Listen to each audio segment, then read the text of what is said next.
désolé de vous dire, monsieur le député, que Macron, c'est un adolescent d'autrefois. C'est-à-dire que c'est un garçon qui n'est pas fait pour le plaisir, comme les autres de son âge. Il est mélancolique. C'est d'ailleurs ça qui le pousse à la fois à analyser l'histoire et à chercher le pouvoir. Et l'histoire, il la voit comme une grande sédimentation. Il est un des rares à pouvoir faire venir du fond de l'histoire française des références littéraires. Et on ne connaît guère que Christine Taubira, à qui viennent spontanément pour argumenter des références littéraires. En plus, ça lui assure des pouvoirs sur son personnel, parce que ça laisse ses amis politiques complètement stupéfaits, ils ne savent pas du tout de quoi il s'agit. Une fois qu'il a comme ça créé le mystère, le brouillard, c'est favorable aussi à son intervention dans l'histoire, parce qu'il voit l'histoire comme une sédimentation, mais l'histoire aussi comme une promesse. C'est très chrétien, le temps contient la promesse de l'avenir.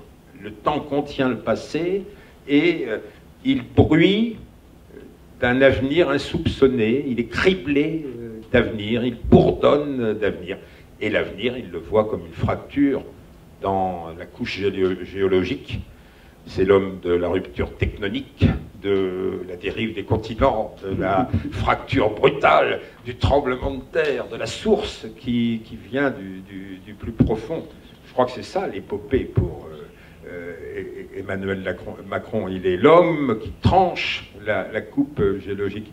Moi, je compare souvent l'histoire au relief karstique, qui n'a rien à voir avec celui que vous connaissez dans les Landes, qu'on trouve par exemple dans le Larzac. Il y a des eaux souterraines. L'eau ne reste pas en surface, elle pénètre profondément. Ces eaux communiquent, quand même extraordinaire. Stendhal communique avec Gide, Macron avec Cordier, c'était un peu inimaginable.